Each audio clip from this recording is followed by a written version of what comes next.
भाई एपिसोड के स्टार्ट में यहाँ पे दिखाया जाता है कि वही ड्रैगन और वही स्लाइम यहाँ पे बात कर रहे होते हैं, जिसमें स्लाइम बोल रहा होता है कि अब हम लोग जहाँ पे फ्रेंड्स बन चुके हैं, तो मेरे को ये बिल्कुल अच्छी लग रहा कि मेरा फ्रेंड जो वहाँ पे 300 साल से प्रिजन में बंद है। जिसको सुन के ड्रैगन यहाँ पे बहुत ही इमोशनल वाला यहाँ पे फेस बनाता है। ये देख के स्लाइम चौंक जाता है, बोलता है मेरे सामने ये पप्पी फेस मत बनाओ, ड्रैगन हो तुम पे ये सूट नहीं करता। यहाँ पे जो स्लाइम रहता है वो पूछता है कि तुम यहाँ पे बंद रहोगे तुम्हारे साथ क्या होगा। इस पे ड्रैगन आंसर करता है ज्यादा कुछ नहीं होगा, बस 100 साल यहाँ पे और रह सकता हूँ मैं, उसके बाद मेरी मैजिकल पावर्स खत्म हो जाएंगी। ये जो मेरी मैजिकल पावर्स है वो यहाँ की केक जो है जॉब कर रही है टाइम टू टाइम। स्लाइम बोलता है तभी तो यहाँ पे क्रिस्टल्स और हर्ब्स है जो की काफी ज्यादा रेयर है। जो सुन के फिर ड्रैगन बोलता है की हाँ तुमने बिल्कुल सही सोचा, एंड 100 साल के बाद मेरी ये मैजिकल पावर खत्म हो जाएगी एंड ज्यादा कुछ नहीं होगा, बस मैं मर जाऊंगा। जो सुनने बाद स्लाइम एक अजीब सा फेस बनाते हैं, बोलता है ज्यादा कुछ नहीं होगा, तुम मर जाओगे बस इतना ही। अब जो स्लाइम रहता है वो यहाँ पे सजेस्ट करता है उस ड्रैगन को कि मेरे पास एक उपाय है, यहाँ पे जो है प्रिजन को तोड़ आजाद हो सकते हो, जिसको ये देखने पर ड्रैगन एकदम ज्यादा शॉक हो जाता है एंड बहुत ही उम्मीद भरी नजरों से उसको देख रहा होता है। फिर स्लाइम बोलता है तुमको मेरे पेट पे जाना पड़ेगा। इसको सुनने बाद स्लाइम और ड्रैगन के दोनों के बीच में यहाँ पे बिल्कुल से साइलेंस हो जाता है, जैसे लग रहा था कि कोई बात जो कि बिना हाथ पैर के वो कहती है स्लाइम ने। यहाँ पे स्लाइम एक्सप्लेन करता है कि मैं अपनी जो प्रेडेटर एबिलिटी है वो तुम्हारे ऊपर यूज करूंगा, इससे जो तुम्हारा प्रिजन है उसके साथ ही मैं तुम्हें निगल लूंगा, क्योंकि तुम मेरे पेट के अंदर हो गए तो यहाँ पे प्रिजन जो यहाँ पे शक्तियां है वो थोड़ी सी यहाँ पे लो हो जाएगी, जिसकी वजह से तुम उसे तोड़ने में आसानी से तोड़ सकते हो। जब तुम तोड़ लेना तो मेरे पास जाएगा, मैं तुम्हें आजाद कर दूंगा। उसके बाद स्लाइम बोलता है कि कैसा लगा मेरा प्लान। तो सुनने के बाद यहाँ पे जो ड्रैगन रहता है वो हंसने लग जाता है, बोलता है क्या मस्त प्लान बनाया है, यहाँ पे 100 साल बंद रहने और मरने से अच्छा है कि मैं ऐसा ही कुछ कर लूं। तो ड्रैगन बताता है कि इससे पहले कि तुम जो भी करना चाहते हो वो करो, मैं चाहता हूँ कि हम दोनों एक दूसरे को नाम दे। फिर यहाँ पे वो ड्रैगन एक्सप्लेन करता है कि नाम देने से भाई यहाँ पे किसी की भी एबिलिटीज होती है काफी इंक्रीज हो सकती है, खास करके मॉन्स्टर्स की। एंड क्योंकि अभी जो स्लाइम है उसके पास कोई भी नाम नहीं है, तो एक नॉर्मल स्लाइम है, लेकिन अगर उसके पास नाम आ गया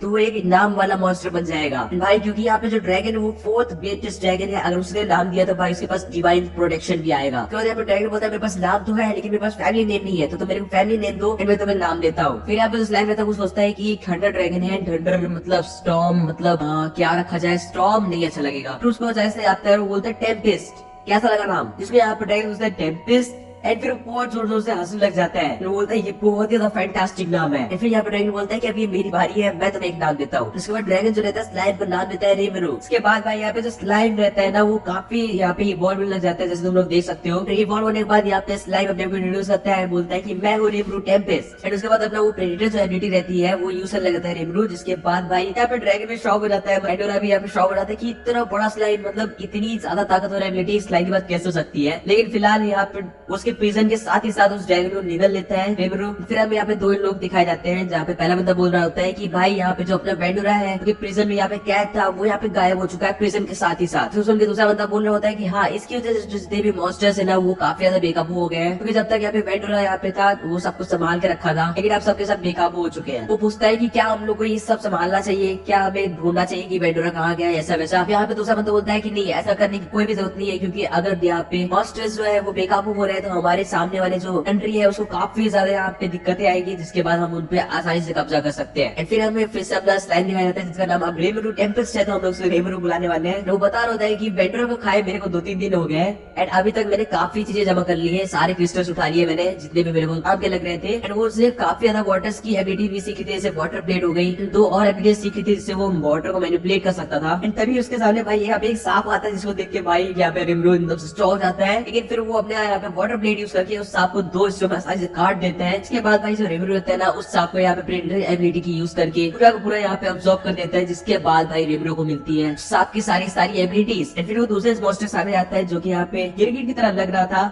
एंड यहाँ पे रेमरू क्या करता है, मिमिक करता है उसी मॉन्स्टर को जिसने पहले मारा था, एंड वो बन जाता है एक बहुत ही भयानक सा सांप। रेमरू और ये जो गिरगिट है इनकी फाइट होती है, रेमरू यहाँ पे अपनी पॉइजन ब्रेथ यूज करता है, इसके बाद वो मर जाता है सामने वाला मॉन्स्टर। एंड रेमरू बोलता है कि पॉइजन ब्रेथ से इसकी पूरी बॉडी पिघल जाती है एंड पिघली बॉडी में यहाँ पे प्रेडेटर एबिलिटीज यूज करके डाइजेस्ट करूँ, ये बहुत ज्यादा घिनौना है, मैं ऐसा वापस नहीं करने वाला। बाकी फिर यहाँ पे दूसरा मॉन्स्टर दिखाया जाता है जिसको भी यहाँ पे रेमरू वाटर प्लेट यूज करके 3 भाग में काट देता है, जैसे की वो हलवे की तरह काटता है भाई उसको आसानी से, लेकिन उसके बाद उसको भी अब्सॉर्ब कर लेता है। फिर उसको यहाँ पे मिलती है मकड़ी, एंड मकड़ी को मारने के बाद भाई उसको मिल जाती है यहाँ पे सारी मकड़ी की एबिलिटीज। अभी तक उसने काफी मॉन्स्टर्स मार दिए थे तो उसके पास काफी एबिलिटीज आ चुकी थी सारे मॉन्स्टर्स की। इसके बाद भाई यहाँ पे अपना जो रेमरू रहता है वो स्पाइडर मैन बन के कूदते फांदते जा रहा होता है। वो यहाँ पे एक जाल बनाता है जिसके जाल में यहाँ पे चमगादड़ फंस जाता है। यहाँ पे काफी फनी सीन दिखाई गई, चमगादड़ यहाँ पे रो रहा है। इसके बाद भाई रेमरू उसको भी खा जाता है। एंड अब रेमरू जो है वो बोल भी सकता है क्योंकि चमगादड़ के पास होती है सोनिक वेव की एबिलिटी। एंड अब भाई रेमरू जो है वही सोनिक वेव की एबिलिटी को यूज करके यहाँ पे बोलना सीख रहा है। अब बताया जाता है कि काफी दिनों तक सेम चीजें करने के बाद फाइनली फाइनली वो यहाँ पे एग्जिट गेट के पास आ चुका है एंड उसको देख के रिमरू बहुत खुश होता है, तो बोलता है फाइनली मेरे को यहाँ पे एग्जिट मिल गया। लेकिन तभी वो दरवाजा होता है खुलने लग जाता है, इसको देख के रिमरू की आंखें बाहर आ जाती है। हमें कुछ 3 लोग दिखाए जाते हैं जो की बहुत ही ज्यादा यहाँ पे एक रूकी लग रहे थे, नूब लग रहे थे एंड यहाँ पे स्लाइम मतलब रिमरू छुप जाता है। फिर रिमरू बोलता है कि इनकी जो बातें हैं वो मेरे को सुनाई कैसे जा रही है, मतलब मेरे को समझ कैसे आ रही है इनकी लैंग्वेज। यहाँ पे ग्रेट से जो होती है वो एक्सप्लेन करती है कि इनकी जो बातें हैं वो तुम्हें मैजिक सेंस नामक यहाँ पे एबिलिटी से समझ में आ रही है एंड तुम उनसे बात भी कर सकते हो इसी सेम एबिलिटी यूज करके एंड सोनिक वेव को यूज करके। कुछ देर में से उनमें से एक बंदा कहता है कि अब मैं अपनी स्ट्रेंथ वाली एबिलिटी यूज करने वाला हूँ एंड वो तीनों गायब हो जाते हैं। इसको देख के रिमरू एक बार फिर से शॉक हो जाता है कि भाई ये गए कहाँ। थोड़ी देर के बाद भाई अपना रिमरू जो होता है उस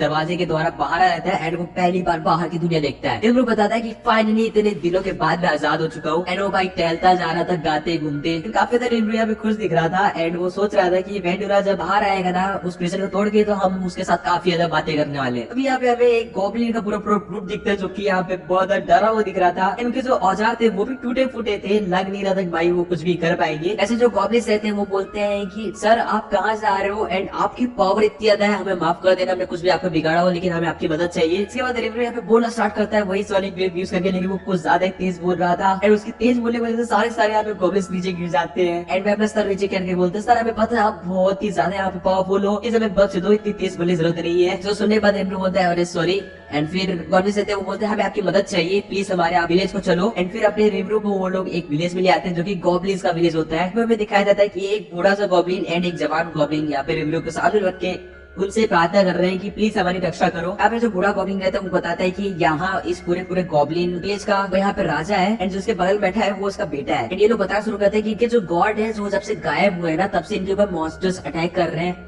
एंड इनके पास इतनी आर्मी नहीं कि अपने आप को डिफेंड कर सके। तब रिमरू अपने मन में सोचता है कि इनका गॉड से मतलब शायद से वेंडुरा से है एंड रिमरू बोलता है कि मैं तो एक सिंपल सा स्लाइम हूँ, तुम लोग मेरे से सब कुछ क्यों एक्सपेक्ट कर रहे हो। इसमें सामने दोनों गॉब्लिन बोलते हैं कि सर हमको पता है कि आप बहुत पावरफुल हो, आपका जो ऑरा है वो काफी ज्यादा पावरफुल है, प्लीज आप अपना दयालु पर मत दिखाइए, हमें पता है आप काफी ज्यादा पावरफुल हो। इसके बाद यहाँ पे रिमरू ग्रेट सेट से यहाँ पे बोलता है कि इन लोग के पर्सपेक्टिव दिखाओ, मैं कैसा दिख रहा हूँ, मेरा ऑरा कैसा दिख रहा है। इसके बाद भाई great set magic sense use करके इसको दिखाती है कि रिमरू के आस पर काफी ज्यादा बड़ा हो रहा है क्योंकि काफी ज्यादा पावरफुल दिख रहा है। रिमरू यहाँ पे पसीने से तो ज्यादा बोलता है इसीलिए तो सब लोग डर रहे हैं मेरे से, मेरे को पता भी नहीं था कि ऐसा कोई भी और मेरे आसपास भी है, तभी तो सारे गॉब्लिन की ग्रुप इतने तो डरे हुए थे मेरे से। एंड फिर यहाँ पे रिमरू बोलता है अच्छा तुम लोग मालूम पड़ ही गया, तुम लोग काफी चालाक हो। हाँ एंड फिर रिमरू अपने मन में सोचता है कि वो जो 3 चंड थे उनको क्यों नहीं पता चला, मेरा और इतना स्ट्रॉन्ग है तो उनको क्यों नहीं पता चला, मैं तो ये सोच रहा हूँ। भाई वो गॉब्लिन्स को बताना शुरू करते हैं कि इनके यहाँ पे विलेज के ऊपर यहाँ पे कुछ वुल्फ्स है जो की यहाँ पे अटैक कर रहे हैं, हर रोज अटैक करते हैं, हमारी इतने भी गॉब्लिन्स के यहाँ पे सेना है उसको काफी ज्यादा घायल कर देते हैं। एंड रिमरू बोलता है कि इसके बदले मेरे को क्या मिलेगा एंड फिर वो मन में सोचता है कि मेरे को चाहिए तो ना, लेकिन भाई ऐसा मजा नहीं आती। इसमें सामने का ग्रेट गॉब्लिन बोलता है कि हम अपनी लॉयल्टी आपके हवाले कर देंगे, हम आपके लॉयल हो जाएंगे अगर आप हमारी मदद करोगे तो। एंड फिर वो बो डाउन कर देता है। इसके बाद यहाँ पे रिमरू को अपनी ओल्ड लाइफ याद आती है जब उसके सामने सारे जो उसके असिस्टेंट्स थे वो भी कुछ इस तरह बो डाउन करते थे, हेल्प की एंड रिमरू हमेशा हेल्प कर देता था। थोड़ी देर के बाद बाहर वाले जो गॉब्लिन्स रहते हैं वो चिल्लाने लग जाते हैं कि वुल्फ्स वापस आ चुके हैं एंड इस बार तो वो हमें खत्म कर देंगे, मार डालेंगे। बाहर आके ये जो गॉब्लिन का राजा रहता है ना वो सबको शांत करवाता है कि शांत हो जाओ कुछ नहीं हम लोग देख लेंगे। रिमरू बाहर से आता है एंड बोलता है कि कोई दिक्कत नहीं है, तुम सभी को प्रोटेक्ट करने वाला हूँ, तुम लोग फिकर नॉट हो जाओ एंड कोई दिक्कत नहीं होने वाली। इसके बाद सारी गॉब्लिन्स जो होते हैं रिमरू तरफ देके बो डाउन करते हैं एंड बोलते हैं कि थैंक्स अ लॉट सर कि आपने हमारी रिक्वेस्ट एक्सेप्ट करी एंड हमारी हेल्प कर रहे हो। उसके बाद ये वाला जो एपिसोड है ये पे एंड हो जाता है। गाइस आप लोगों को ये एपिसोड कैसा लगा कमेंट से बताना, सब्सक्राइब कर दो, मैं लगती है इसके नेक्स्ट एपिसोड भी आएंगे तो हाँ सब्सक्राइब कर देना।